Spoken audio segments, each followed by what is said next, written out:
பிரசங்கம் பண்ணு அப்படின்னு இயேசு சொல்லவே இல்லை. ஆனால் இவன் பிரசங்கம் பண்ணுனான். ஒருத்தன் டக்குனு பரிசுத்தாவியான வாரக்கு முன்னே ஒருத்தன் பிரசங்கம் பண்ணுனான்.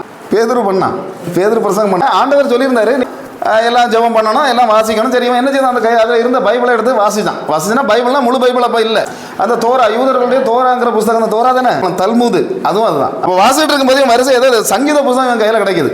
அப்போ சங்கீத புஸ்தகத்தை வாசிக்கும் போது அதில் 69:25 ஒன்று போட்டிருக்காரு, அவர்களுடைய வாசஸ்தலம் பாழாக கிடவுதுன்னு சொல்கிறான் தாவீது. பேதுரு வாசஸ்தலம்னு ஒரு முடிவு பண்ணா, யாராவது சொல்லப்பட்டிருக்கு? யூதாஸ சொல்லப்பட்டு அவன் தானே என்ன பண்ணிட்டு போயிட்டான். 30 வழிகாசு விதிரு பண்ண யாருக்கு வாசஸ்தலம் பாழாக கிடானா வேணாம், அந்த யூதாசுக்கு வாசஸ்தலம் பாழாகணும். அவன் ஒன்று முதல்ல ஒரு முடிவுக்கு வந்த சங்கீதம் 109:8 அதுக்கு அடுத்து இன்னொன்று வாசிக்கிறான். அவன் நாட்கள் என்ன செய்யணும்? கொஞ்சம் ஆயிரணும். அவன் செத்துட்டான். சரி, அவன் சொன்ன மாதிரியே கரெக்ட் செத்தாச்சு. ஆனால் அவனுடைய உத்தியோகத்தை யார் எடுக்கணும்? ஆமாம், அவனுடைய உத்தியோகம் என்ன உத்தியோகம் வச்சுருந்தான்? ஆமாம், கணக்கு எழுதி சொல்லிக்கிட்டு வாரம் போகிறது விருப்பத்தை செலவாக்க இவன் வச்சிருந்தான்.